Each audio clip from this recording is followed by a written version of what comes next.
የጅል ጥርቅም ጅልጅላ አንፎ ሁላ ማለት ነው። በጣም ነው እንደ የአብርሃምና የልዑል ፎቶ ቆፍራችሁ በጥቁር ኪስ የተቀበረ ያወጣችሁ ማለት ነው። እኔ እኮ ከነዚህ መጃጃል ይልቅ የኮመንታተሮች ነገር ነው ግርም ያለኝ ማለት ነው። እግዚአብሔርን በጣም ነው ቶፋ ያደነኩት። እግዚኦ ማረነ ክርስቶስ። አብርሃም ከነ ልጁ በቁሙ ቀበሩት። አልሐምዱሊላህ። ይሄን መገኘቱ በጣም ነው አላህን ያመሰገንኩት። ወላሂ ቶፋ በጣም አድንቄዋለሁ። እንደ አንዳች ነገር ወለል ያድርግሽ። እኔ የምለው ይሄ ነገር የእውነት ነው ወይስ የውሸት ነው ብላችሁ እንኳ አታጣሩም? እንዶ የፈጣሪያችሁ ስም ከምትጠሩ ማለት ነው። እንዱ ምን ጉዶች ናችሁ? ለማንኛውም ውድ ተመልካቾች ላይክ፣ ሼር፣ ሰብስክራይብ እያደረጋችሁ እስከ መጨረሻው ከኔ ጋር ሆኖ እንግዲህ ስንት ጅሎች እየተከተሏቸው ስለሆነ መጃጃሉ ቀጥለውታል። በጥቁር ፌስታል በጉድጓድ ውስጥ ቆፍረው የአብርሃም ፎቶ ከልዑል ጋር አወጡ ማለት ነው። እኔ እንዱ ምን ጉሮ በኢትዮጵያ ምድር ህግ የሚባል ነገር የለም እንዴ እናንተ? እንደዚህ ሲጃጃሉ እኔ የምለው ይሄ ቶፋ የምትባል ልጅ ማለት ነው። እኔ ከግሩፖችን በጣም የማደንቅ ልጅ ነበር። ግን አሁን ላይ የምታስተላልፈው ነገር ስለ ጥንቁልና ስለ መተት ነው እያስተማርክ ያለሁ ወይስ ጥንቁልናና መተት እንዴት እንደሚሰራ እያስተማርክ ነው ያለው? አሁን ግራ የገባኝ ነገር ማለት ነው። ወይስ አብርሃም ለማዳን ነው? አብርሃም ምን ሆነ በመጀመሪያ ማለት ነው?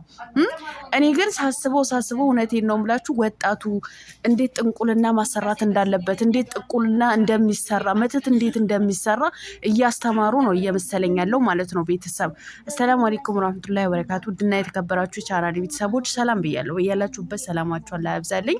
ውዶችዬ ተመልሼ መጥቻለሁ። ላይክ፣ ሼር፣ ሰብስክራይብ አድርጉ፣ ኮፒ ሊንክ አድርጉ። ዩቲዩብ እንደነገርኳችሁ ስትራክ ተልኮበታል እና እየተንቀሳቀሰ አይደለም። እናም ኮፒ ሊንክ እያደረጋችሁ ባላችሁ በሌላችሁ ላይክ እያደረጋችሁ ላይክ ስታደርጉ ነው ዩቲዩብም ሼር የሚያደርገው ማለት ነው። እናም ወደ መጣሁበት ወደ ገደለው ስገባ ሰሞኑ ኤፍሬም እና ሩታ በአብርሃም ላይ መተት አሰርተውበታል በተባለው ነገር እነዚህም ጅሎች እየቀጠሉ ይገኛሉ ማለት ነው። አንዴ ጠንቋይ ቤት ነው ብሎ የሆነች ሴት ጋር ሄዶ ጀበና አቅርባ ምናምን ስለ አብርሃምና ስለ ሩታ የምታወራ ሴት ያቀርባል። አንዴ ደግሞ እንዴት እንዳሰሩበት ያቀርባል።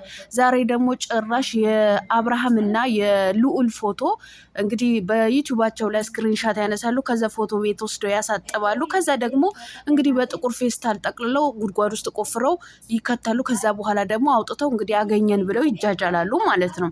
እኔ በዚህ ልክ መጃጃል ምን አስፈለገ? አሁን እናንተ ለሚከተላችሁ ወይም ደግሞ ለወጣቱ ምንድን ነው እያስተማራችሁ፣ ምንድን ነው እያስተላለፋችሁ ያላችሁት? እኔ እኮ አንዳንዴ ግራ ይገባኛል። በቃ ወይስ ስለታያላችሁና ቪው ስላገኛችሁ ሰብስክራይብ ስላገኛችሁ ዶላር ስላስቆጠራችሁ እሱ ብቻ ነው ማለት የምታስቡት?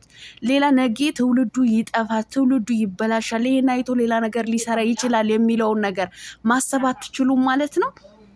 እንግዲህ እንደቀጠለ ነው መግማማቱ ማለት ነው። የአብርሃም ፎቶ እንግዲህ ከልዑል ጋር ከዚህ ከአንድ ፍሬ ልጅ 1 ዓመት ካልሞላው ህፃን ልጅ ጋር ፎቶውን ቀብረው አገኘ ነው እያሉ እየተጃጃሉ፣ ሴቶች ደግሞ እንግዲህ ያደረጉ የተባሉት ልጆች እያሳደዷቸው ፊታቸው እንዳይታይ ደግሞ ሸፍነውታል ማለት ነው። እንግዲህ ይታያችሁ ድራማ መሆኑን እዚህ ጋር ነው የሚታወቀው ማለት ነው። እናንተ ግን ድራማ መሆኑና ያለመሆኑ እንኳን ለይታችሁ ሳታውቁ ጅል እነሱን የምትከታተሉ እግዚኦ ማረነ ክርስቶስ አብርሃም ከነ ልጁ በቁሙ ቀበሩት። ኧረ እናንተ ለእናንተ ነው እግዚኦ ማረነ ክርስቶስ ማለት ነው። እኔ ወላሂ በጣም ነው በቶፋ የተደነቅኩት። ይሄ ነገር በማድረጉ ወለል ያድርግሽ፣ አንዳች ነገር ወለል ያድርግሽ እንጂ ከንቱ ማለት ነው።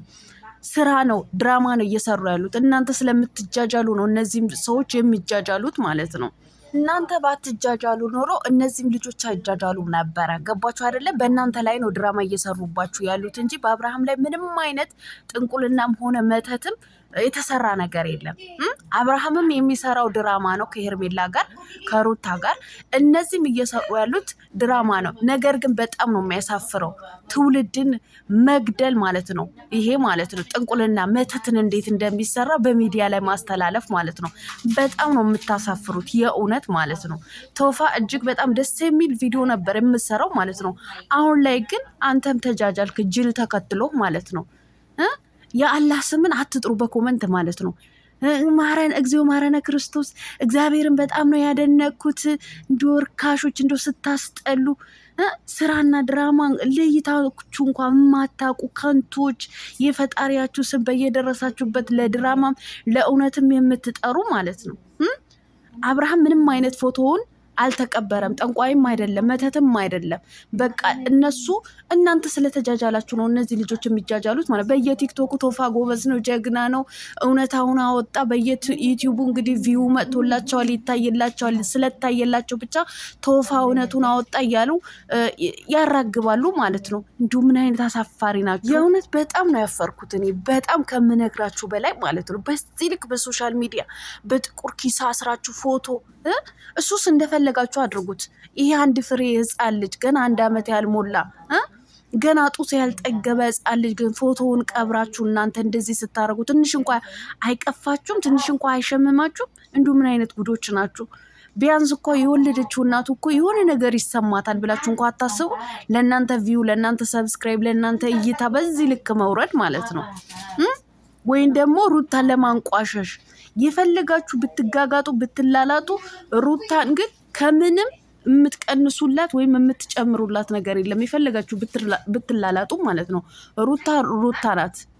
ሩታ ናት፣ ጀግና ናት፣ አንበሳ ናት ማለት ነው። ነገር ግን ለሞራኗ ብትጨነቁ እንኳ ቢያንስ እናት ማለት ነው። ልጇ እንደዚህ ከአፈር ጋር ተጨማልቆ እንደዚህ ስታወጡት የሆነ የሚሰማት ነገር ይኖራል፣ ባትናገርም ማለት ነው። ነገር ግን እሷ አትናገርም። ለምን ብትሉ የሰው እድገትን ስለሚያስደስታት ማለት ነው። እናንተ እንድታድጉ፣ እንድትለወጡ፣ ቪው ሰብስክራይብ እንዲመጣላችሁ፣ ፌመስ እንድትሆኑ ስለምትፈልግ ማለት ነው። ነገር ግን ባሏ ወይም ደግሞ እሷ እንደፈለጋችሁ አድርጋችሁ ልጇን ብትተውላት እናንተ የትልቅ ትንሾች ማለት ነው። ሌላው በየዩቲዩቡ በየቲክቶኩ ስለ ጥንቁልና የምታራግቡ የምታሽቃብጡ፣ ቶፋ ጀግና ነው፣ ጎበዝ ነው፣ ጥንቁልናው አገኘው፣ ጠንቋይዋን አገኛት እያላችሁ ሲኒና ጀበና አሲዛችሁ የምታመጡ እናንተ አሳፋሪዎች ማለት ነው። የዘመናችን አሳፋሪ ማለት ነው። ትውልድን ገዳዮች ማለት ነው። በዚህ በኩል ዝሙትን ትደግፋላችሁ፣ በዚህ በኩል ደግሞ ስለ ጥንቁልና ታራግባላችሁ ማለት ነው። ኒኮንዶ እንዴት እንደምታስጠሉኝ፣ እንዴት እንደምታሳፍሩ እውነት እንዴ! አረ ተረጋጉ፣ እውነት ተረጋጉ። ያስጠላል። አሁን ይሄ ምን ያስተምራል? ለትውልዱ ለቀጣይ ትውልዱ ምንድን ነው የሚያስተምረው? እንዴት እንደሚሰራ ጥንቁልና፣ እንዴት እንደ መተት እንደሚደረግ ኮርስ ያላችሁ ነው እንደው የምትመስሉት ማለት ነው። እውነት ለመናገር ቆፍራችሁ ፎቶውን በኪስ ስታወጡት የሆነ በቃ እናንተ የምታደርጉ ነው የምትመስሉት ማለት ነው። በቃ ኮርስ እንዳላችሁ ነው እዚች ጋር የሚያሳውቀው። እንደውም ማንነታችሁ ነው የገለጻችሁት እዚች ጋር ማለት ነው እንጂ የሩታ ተግባር አይደለም። እናንተ ስዶች ማለት ነው። በዚህ ልክ ሴትን ለማዋረድ ሴትን ለማሸማቀቅ የምትሞክሩት ነገር ወራዳ ሁላ ተጠግታችሁ ከእሷ ጋር ተጠግታችሁ አንድ ቪዲዮ አሰሪኝ ብትሏት ታሰራችኋለች። ሩታ ችግር የለባትም። አብርሃምና ሩታ ማንም እንዲለወጥ ማንም እንዲያድግ የሚፈልጉ ናቸው።